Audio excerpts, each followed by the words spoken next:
ನಮಸ್ಕಾರ ಸ್ನೇಹಿತರೆ. ಇವತ್ತಿನ ಗೌರಿ ಕಲ್ಯಾಣ ಸಂಚಿಕೆಯಲ್ಲಿ ಗೌರಿ ಅಡುಗೆ ಮಾಡ್ತಾ ಇರ್ತಾಳೆ. ಅವಳ ಚಿಕ್ಕ ಅತ್ತೆ ಅವಳಿಗೆ ಸಹಾಯ ಮಾಡ್ತಾ ಇರ್ತಾಳೆ. ಅಜ್ಜಿಗೂ ತುಂಬ ಖುಷಿ ಆಗುತ್ತೆ. ಆದರೆ ಅದನ್ನು ಇನ್ನೊಬ್ಬತ್ತೆ ನೋಡಿರ್ತಾಳೆ. ಇದನ್ನು ಹೇಗಾದರೂ ಮಾಡಿ ಸುನೀತಾ ಹತ್ರ ಹೇಳಬೇಕಂತ ಯೋಚನೆ ಮಾಡ್ತಾ ಇರ್ತಾಳೆ. ಅಡುಗೆ ಎಲ್ಲ ಮುಗಿಯುತ್ತೆ. ಎಲ್ಲರೂ ಊಟಕ್ಕೆ ಬರ್ತಾರೆ. ಎಲ್ಲರೂ ಗೌರಿನ ತುಂಬ ಚೆನ್ನಾಗಿ ಹೊಗಳ್ತಾರೆ. ಅಡುಗೆ ತುಂಬ ಚೆನ್ನಾಗಿದೆ ಅಂತ ಗೌರಿ ಹೇಳ್ತಾಳೆ.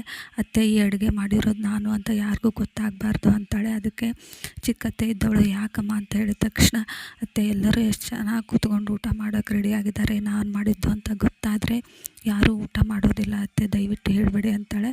ಆಗಲಿ ಅಂತ ಚಿಕ್ಕತ್ತೆನೂ ಒಪ್ಕೋತಾಳೆ. ವಿವೇಕಂತೂ, ಚಿಕ್ಕಮ್ಮ ಏನು ತುಂಬ ಚೆನ್ನಾಗಿ ಅಡುಗೆ ಮಾಡಿದ್ದಾರೆ, ಘಮ್ ಅಂತ ವಾಸನೆ ಬರ್ತಾಯಿದೆ, ಇವತ್ತೇನು ಸ್ಪೆಷಲ್ ಅಂತ ತಕ್ಷಣ, ಏನಿಲ್ಲಪ್ಪ ಸುಮ್ಮನೆ ಮಾಡಿದೆ ಅಂತಾನೆ ಸುನೀತಾನೂ ಬರ್ತಾಳೆ.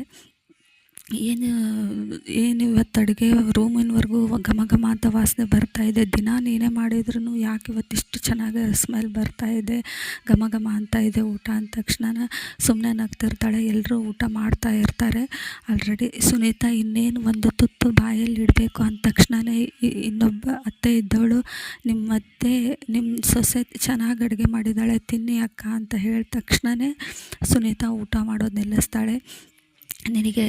ನೀನು ಅಡುಗೆ ಮನೆಗೂ ಕಾಲಿಟ್ಬಿಟ್ಟ, ನಿನಗೆಷ್ಟು ಸಾರಿ ಹೇಳಿದ್ದೀನಿ ನೀನು ಅಡುಗೆ ಮಾಡಬಾರ್ದು, ನೀನು ನಮ್ಮನೆ ಅಡುಗೆ ಮನೆಗೆ ಬರೋ ಯೋಗ್ಯತೆ ಇಲ್ಲ ನಿನಗೆ ಅಂತ ಹೇಳಿದ ತಕ್ಷಣವೇ ತಾತ ಇದ್ದವರು, ಅಡುಗೆ ಯಾರು ಮಾಡಿದ್ರೇನು ಸುಮ್ಮನೆ ಊಟ ಮಾಡು ಅಂದ ತಕ್ಷಣ ಎಲ್ಲರೂ ಹೇಳ್ತಾರೆ. ಗಂಡನೂ ಹೇಳ್ತಾನೆ, ಆದರೆ ನನ್ನನ್ನೇ ಕೆಟ್ಟವಳು ಮಾಡಿಬಿಡಿ, ನಾನು ನಿಮ್ಮೆಲ್ಲರ ಕಣ್ಣಿಗೂ ಅವಳನ್ನು ದ್ವೇಷ ಮಾಡೋ ಥರ ಕಾಣ್ತಾ ಇದ್ದೀನಲ್ವ, ನೀವೆಲ್ಲರೂ ಒಳ್ಳೆಯವರಾಗ್ರಿ, ನಾನು ಕೆಟ್ಟವಳಾಗ್ತೀನಿ ಅಂತ ಹೇಳ್ತಾಳೆ.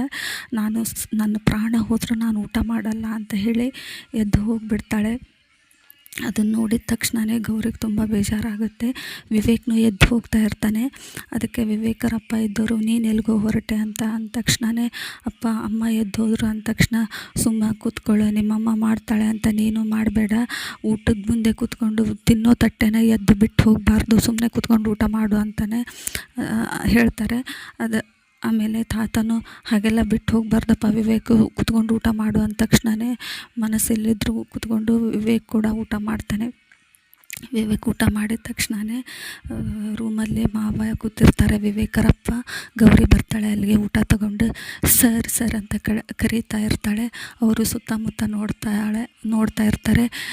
ನಿಮ್ಮನ್ನೇ ಕರೆದಿದ್ದು ಸರ್ ಅಂದ ತಕ್ಷಣ, ಏನಮ್ಮ ನನ್ನ ಸರ್ ಅಂತ ಕರೀತಾ ಇದೆಯಾ, ನಿಮ್ಮ ಅತ್ತೆ ಮನೇಲಿ ಎಲ್ಲರಿಗೂ ಲೆಕ್ಚರ್ ಕೊಟ್ಟು ನಾನು ನಿನ್ನ ಕಣ್ಣಿಗೆ ಸರ್ ಅಂತ ಕಾಣ್ತಾ ಇದ್ದೀನ ಅಂತ ಹೇಳಿದ ತಕ್ಷಣ, ಮಾವ ಅಂತ ಕರೀಮ್ಮ ಚೆನ್ನಾಗಿ ಅಂತ ಹೇಳಿದ ತಕ್ಷಣವೇ, ಆಯಿತು ಮಾವ, ಏನಮ್ಮ ಅಂತ ಕೇಳಿದ ತಕ್ಷಣವೇ, ಊಟ ತೊಗೊಂಡು ಬಂದಿದ್ದೀನಿ ಮಾವ ಅಂತ ಹೇಳ್ತಾಳೆ ಗೌರಿ.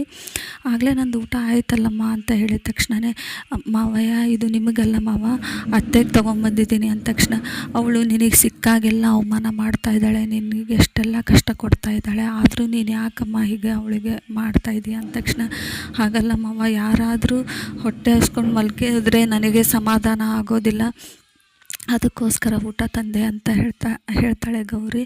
ಅಲ್ಲಮ್ಮ, ನಿಂದೆಷ್ಟು ಒಳ್ಳೆ ಮನಸ್ಸು, ಆದರೆ ಯಾಕೆ ನಮ್ಮ ಮನೆಯವ್ರಿಗೆ ಅರ್ಥ ಆಗ್ತಾಯಿಲ್ಲ ಗೊತ್ತಿಲ್ಲ, ನೀನು ನೋಡಮ್ಮ, ಊಟ ಈಗ ಇದನ್ನು ತೊಗೊಂಡೋಗಿ ಕೊಟ್ಟರೆ ಏನಂತ ಹೇಳೋದು ಅಂದ ತಕ್ಷಣವೇ, ಇಲ್ಲಮ್ಮವ್ವ, ಈ ಅಡುಗೆ ಬೇರೆ ಇದೆ, ಇದನ್ನು ನಾನು ಸಪ್ರೇಟಾಗಿ ಮಾಡ್ಕೊಂಡು ತೊಗೊಂಬಂದಿದ್ದೀನಿ ಅಂತ ಹೇಳ್ತಾಳೆ. ಮತ್ತೀಗ ಅವಳ ಹತ್ರ ಏನು ಹೇಳೋದು ಅಂದರೆ, ಹೋಟೆಲಿಂದ ತರಿಸಿದ್ದು ಅಂತ ಹೇಳಿ ಮಾವ ಅಂದ ತಕ್ಷಣ, ಹೌದಲ್ವಾ, ಇದು ನನಗೆ ಹೊಳಿಲೇ ಇಲ್ವಾ ಅಂತ ವಿವೇಕರಪ್ಪ ಹೇಳ್ತಾರೆ. ಹೇಳಿದ ತಕ್ಷಣವೇ ತಾಂಬರಮ್ಮ ತೊಗೊಂಡೋಗಿ ಕೊಡ್ತೀನಿ ಅಂತ ಹೇಳಿದ ತಕ್ಷಣ ಸುನೀತಾ ಊಟ ಮಾಡು ಅಂತ ಎಬ್ಬಿಸ್ತಾರೆ. ಇಲ್ಲ, ನನಗೆ ಹಸಿವಿಲ್ಲ ಅಂತಾಳೆ. ಯಾಕಮ್ಮ, ಯಾಕೆ ಹಾಗೆ ಹೇಳ್ತೀಯ, ನಿನಗೆ ಹಸಿವಾಗಿದೆ ಅಂತ ಗೊತ್ತು, ತಗೊಂಡು ಊಟ ಮಾಡು ಅಂತ ಹೇಳ್ತಾರೆ.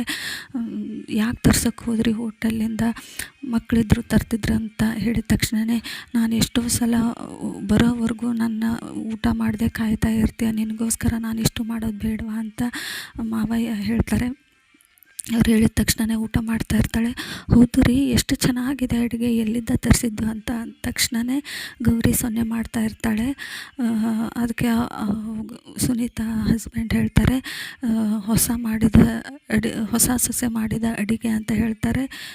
ಈ ಹೆಸರಿಂದ ಮಾಡಿದ್ದ ಅಡುಗೆಯಿಂದ ಮಾಡಿದ್ದ ಹೋಟೆಲಿಂದ ಆದರೆ ನಾನು ಊಟ ಮಾಡೋದಿಲ್ಲ ಅಂತ, ನನಗೆ ಈ ಊಟನೇ ಬೇಡ ಅಂತ ಹೇಳ್ತಾಳೆ. ಅಯ್ಯೋ ಇದರಲ್ಲೂ ಕಂಡೀಷನ್ ನಾನೆಂದು ಸುಮ್ಮನೆ ಊಟ ಮಾಡು ಅಂತ ಹೇಳ್ತಾಳೆ. ಊಟ ಮಾಡ್ತಾಳೆ. ಎಲ್ಲರೂ ಹಾಲಲ್ಲಿ ಕೂತ್ಕೊಂಡಿರ್ತಾರೆ ಮಾತಾಡ್ತಾ. ಟೀ ತರ್ತಾಳೆ ಗೌರಿ. ಅಲ್ಲಮ್ಮ ಈಗ ತಾನೇ ಊಟ ಮಾಡಿದ್ವಿ ಮತ್ತೇನಿದು ಅಂತ ಅಂದ ತಕ್ಷಣ ಆರೋಗ್ಯ ಚೆನ್ನಾಗಿರಲಿ ಅಂಥೇಳಿ ಲೆಮನ್ ಟೀ ಮಾಡ್ಕೊಂಬಂದಿದ್ದೀನಿ ತಾತ, ಎಲ್ಲರೂ ಕುಡೀರಿ ಅಂತ ಹೇಳ್ತಾಳೆ. ಇಲ್ಲಿಗೆ ಈ ಸಂಚಿಕೆ ಮುಕ್ತಾಯವಾಗಿದೆ. Thank you for watching.